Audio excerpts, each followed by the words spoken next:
We're here this morning with Dr. Graham Leonard, the East Tennessee State University Baszler Chair of Educational Excellence.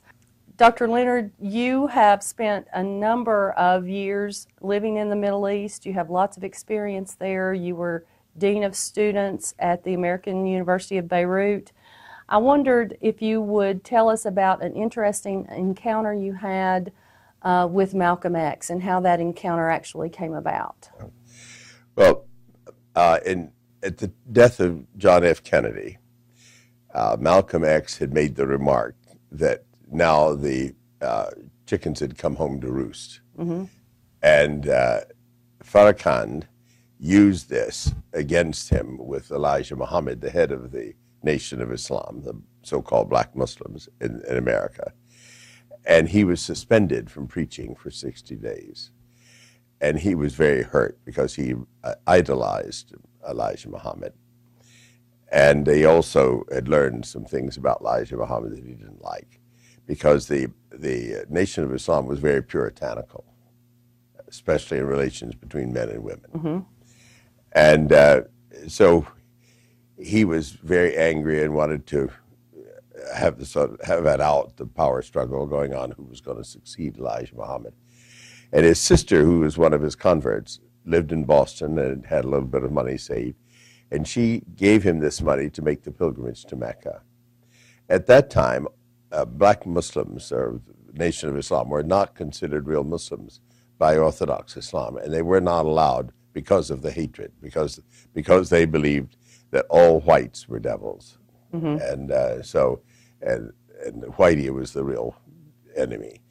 And so he had to go to Cairo and spend a couple of weeks at Azhar, the oldest continuous university in the world, the Islamic University in Cairo, and talk to some of the leaders there and be taught more about Islam and especially how to go through the pilgrimage and so forth before he got permission. And even after he got to Jeddah, near Mecca, the nearest airport, they kept him 24 hours before they let him go on the pilgrimage. But the pilgrimage had been a very traumatic experience for him, largely because he had thought of Islam as the religion of the blacks. And about 80% of the people on the pilgrimage, there were 1 million people there, about 80% of them would pass as white in this country, or Chinese, or Indonesian, or whatever. And so that had been quite a shock to him.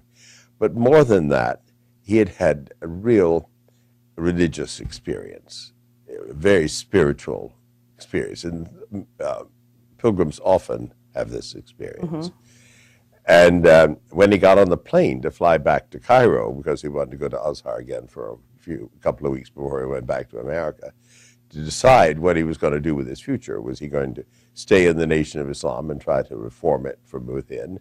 Was he going to become a Sunni Muslim or a Shia Muslim? What was he going to do, or start a religion of his own? Because he had enough charisma to have done that too. Over half of the people converted to the Nation of Islam converted to Islam through him, through his charisma, through his preaching. He was a dynamic preacher. He'd been converted, in jail.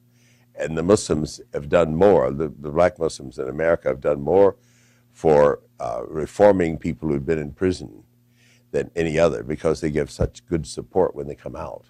They have a community to come into, and they're found a job, and they really works. They have very few of them ever go back to prison. So he was in prison. He was in prison for robbery, and he'd been a drug dealer and a pimp and about everything else bad, according to his own statements. His mother was institutionalized when he was very young. His father died when he was very young. He was in foster care. His father was killed. His father was killed, yes. That's right. And this was in Michigan. This wasn't in the South. This was in Michigan. But so he was very bitter, and also he felt he was betrayed by one of his teachers, who said that he should learn to be a carpenter and not think about going to law school or something like that. And it just embittered him deeply. But when he went to the pilgrimage, it made a tremendous impact on him. And he was flying back to Cairo, and a journalist managed or organized it so he'd have a seat next to him. And the journalist said, you know, there'll be at least 50 journalists at the airport waiting to find out what you're going to do. Well, he hadn't even thought of what he was going to do on the pilgrimage. He was concentrating on the pilgrimage, and he was very tired. So he didn't go through customs at Cairo. He just continued on to Beirut, because Alex Haley, who was writing his autobiography,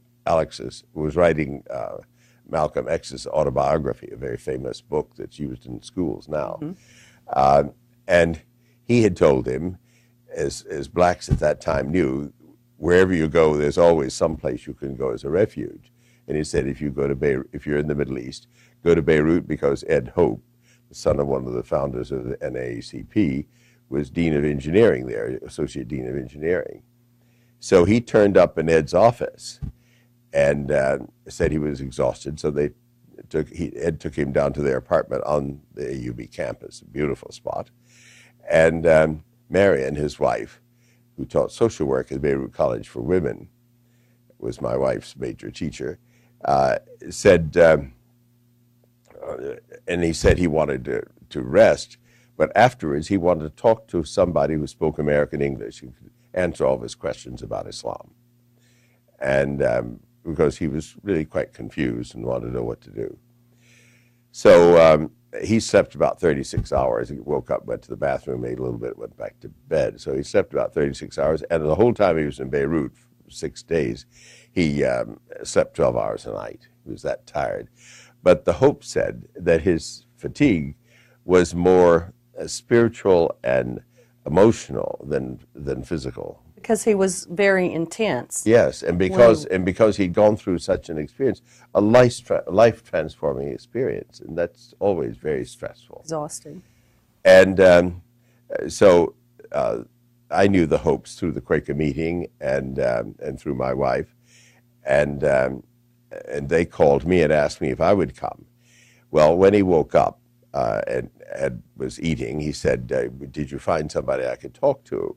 And Marion said yes. And he said, "Who is he?" And she explained. He said, "I'm not talking to the damn American honky about," this is what many blacks call American white people, "I'm not talking to the damn honky about Islam." And Marion says, "We do think there's a black man in Beirut, an American black that knows about Islam in Beirut, he's coming anyway." Marion's a pretty strong character, was. And so she said, "You don't have to meet him. You can stay in the bedroom and you write your questions, and he'll sit in the living room and you can keep the door open and hear the answers." Well, when I came, she explained the situation. We sat down. She would always invite people. She had a lazy Susan on which she'd put hors d'oeuvre, Arabic hors d'oeuvre, and serve lemonade. And so we were sitting there, and I started answering the questions. Well, I hadn't finished the first sentence or two. He was in my face with that finger of his, and very intense, asking questions and interrupting and so forth. And this went on for hours. And in that whole first time, he never spoke my name, and he never shook my hand, even when I left. But we talked about Islam intensely. And so that's how I got to know him. And well, what were some of the questions he wanted to know about Islam? What were his sources of confusion, do you think? Well, first of all, he had belonged to the Nation of Islam, which was organized more or less like a Southern black church. And the pastor the leader was highly paid and taken care of and given a car and all this sort of thing. And in Islam, the mosque doesn't take up a collection, and you're never asked to pay money to the mosque, because someone who builds a mosque is supposed to put aside enough property that earns income to support the maintenance of the mosque, and they don't have a paid pastor. The family does the pastoral work, and the preaching is done by teachers of Islam or of Arabic, or judges or lawyers, because Islam is a very legalistic religion. But they're not paid for the work of being the preacher. So he didn't see how that would play in America. So he was very interested in the organization and how mosques were financed and run and allowed to continue.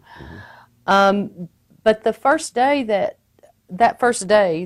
you met with him was not the last time that you met with him. Well, the next day they introduced him to Dr. Nabi Ferris, who was a longtime professor of Islamic studies at the American University of Beirut, Princeton PhD, one of the first in the Middle East. A very nice person, but Malcolm found him, first of all, he was a Christian, a cousin of my wife from Nazareth. And secondly, he was older and more reserved, and he spoke of the theory of Islam. He spoke of what Muhammad meant Islam to be more than what Islam is as a practical thing today. And he saw these differences, Malcolm did.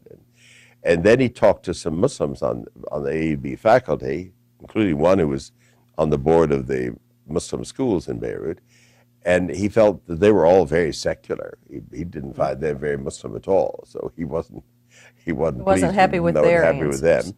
And the next day was Friday, and he spent that at the nearby mosque. Well, not the next day, the day after that. The second day, he read a book that I'd recommended to him. That's called Call of the Minaret by Dr. Kenneth Gregg, who was later Anglican bishop of the Nile, the last Anglican bishop of the Nile. He was my teacher at Hartford Seminary and is still alive in his 90s, living at Oxford. Very brilliant scholar. Has written some wonderful books on Islam, on Christians and Islam, and how Christians, what there is in Islam and Christianity that they can share, and what are the differences and so forth. And he read that. Then the next day he went to the mosque. And of course, everyone at the mosque recognized him from newspaper pictures, but none of them could speak English well. They spoke French and they spoke Arabic, and he didn't speak either. And so he came back and spent the afternoon talking to the Hopes, and mostly about Martin Luther King and the civil rights movement, and particularly, he wanted to talk to Ed about Ed's father, who had been one of the founders of the NAACP, and for maybe 40 years, president of Morehouse College in Atlanta, one of the founders of Atlanta University, the black university in Atlanta. And he wanted to talk all about that. And so before he went to bed, he said, well, you could bring the honky back, because I got more from him than anybody. So he was beginning to be more comfortable with you. Well, he thought he could get something from me. He wasn't feeling personally very friendly, and still wasn't. I spent most of Saturday with him, and he certainly wasn't particularly friendly. I mean, he was asking questions, and there was always that very deep hostility, that anger in him, that just intensity of anger that was there. Do you think some of that changed after he made the pilgrimage and made his decision? I didn't see a change while I was in Beirut. He was a little, he was certainly less rude in his questions and so forth, but his first question, of course, was the difference between Sunni and Shia. And I explained to him the difference in the beginning was almost entirely political.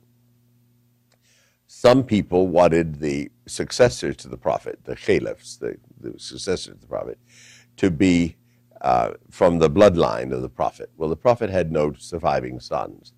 So he had a favorite daughter, his oldest daughter, was married to his first cousin, one of the early converts to Islam. And so that was Ali. So some people wanted the succession to go through Ali. And so they formed a party, Shiite Ali, Shia is party. So Shiite Ali is the beginning of the Shias. And there were, some say 7, some say 12 successions after that. And then that bloodline died out.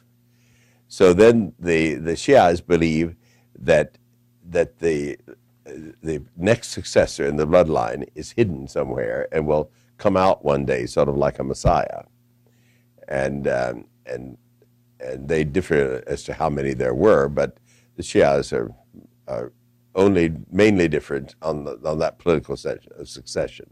Now the Sunni believe, as they had to do in Arabia, you couldn't have an Arabian tribe led by a young child, because they had to lead raids and they had to ride horses into battle and so forth. So they had to have somebody older. So each time a leader died or got too old, the other leaders of the families in that tribe would come together in a shura, a conference, and they would decide who was somebody young and vital and a good leader and charismatic, and they would choose that person. So they wanted the caliph to be chosen each time by a shura. And of course, from time to time, and very often, particularly the last 500 years under the Turks, the caliph has been largely descended from the previous one through families and so forth. It's been a matter of power, not so much a matter of religious choice often. Okay. But the original idea was that it would be led by the religious leaders would decide this. And so I explained that to him. But I think the thing he was most interested in was the Sufis. And now the Sufis are like the American Quakers. They're mystical. Mm-hmm. And many Muslims consider Sufism as heretics because they believe in approaching God, being close to God. And in Islam, all human beings are equal, equally far from God. Equally, that's why when they pray, they touch their heads to the ground to acknowledge that they are very, very abjectly far from God. That God is all powerful, and they are entirely God's instrument. Because he also wanted to know the difference then between good Muslims, a practicing Muslim. Well, a good Muslim is a practicing Muslim. Islam is a very practical religion. If you do the 5 things in Islam, if you say the creed with intent, if you say La ilaha illallah wa Muhammad Rasulullah, there is not a God but the God.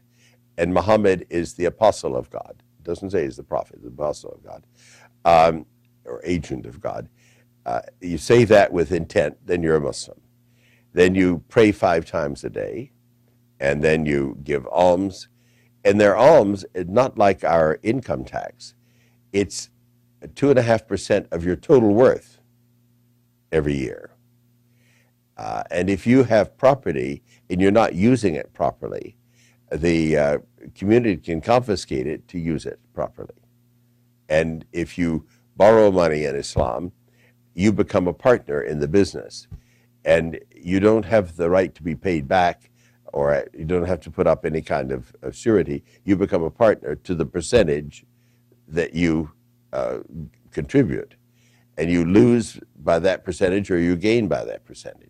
So there's no such thing as usury in Islam. And so then the third thing is, the fourth thing is you fast 1 month of the year during daylight hours. And that's the fast of Ramadan. And the fifth thing is you go on a pilgrimage to Mecca if you can during your lifetime. So that can be done. Most other religions, you have to be close to God, or you have to be absolutely perfect and love God more than yourself, and this sort of thing. And that's almost impossible to reach. I don't know any perfect Christians. No. And if you get anywhere near it, you're called a saint. But in Islam, you can be a practicing Muslim, and Islam is a matter of practice. Okay. And incidentally, since the time this is back in 1964 that Malcolm went on the pilgrimage. Since that time, there's been a huge revival in Islam, and maybe at that time 10% would pray 5 times a day, but by now it's over 50% most places. It's a huge change in Islam, but it's a matter of practice.